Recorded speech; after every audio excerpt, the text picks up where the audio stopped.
I chose 1973 as the launching pad of the U.S. Diplomatic effort in the Middle East, but it wasn't an arbitrary decision of mine.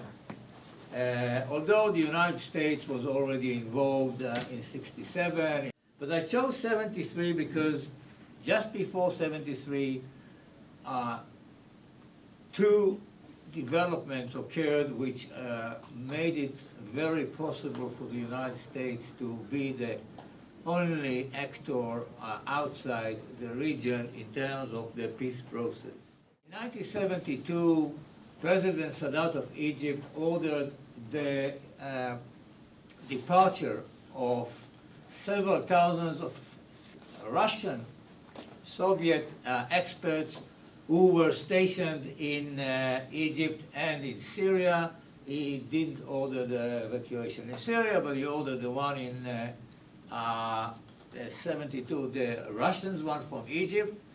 And that was a clear indication of his movement towards the West, towards the United States. That coincided with the departure of the two previous superpowers in the Middle East, England and France. Both of them were dramatically weakened by the two world wars. They lost several generations of people who were killed in the wars, were really bleeding. They failed in 1956. This was the last hooray of these two superpowers to have a hold in the Middle East. They failed. They were kicked out, not the least by President Eisenhower of the United States, who really put the pressure on the three collaborators, France, Britain, and Israel, and managed to really force them to leave Egypt and the Sinai. We then go to 77, 79. It's already the Democrats in power, President Carter, who brought about the Treaty of Peace in 1979 between Israel and Egypt. Clearly, a sole act of the United States, and a full success cannot be denied. It ended with an agreement which exists to this very day. Then comes the Madrid Conference. In the beginning of 1991, the United States goes into Iraq for the first time after Iraq occupied Kuwait 6 months earlier. Secretary of State Baker uses the situation after the war, where both Saudi Arabia is an ally of the United States and Israel as the United States, and Israel as an ally of the United States, thanked the United States for the involvement, the elimination of the long-range Scud missiles.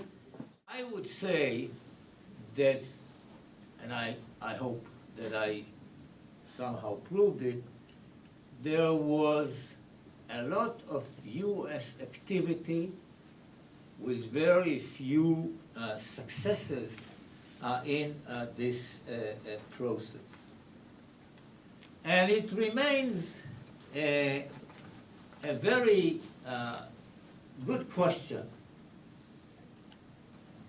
Why, in this window of time following the 1973 war to 1979, the U.S. was successful, and that basically was the end of the U.S. successes in the attempt and the involvement in making peace between Israel and its neighbors.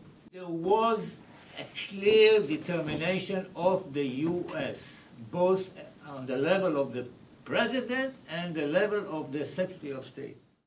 I think that the success of the United States in pursuing its role that it took upon itself, certainly after '73,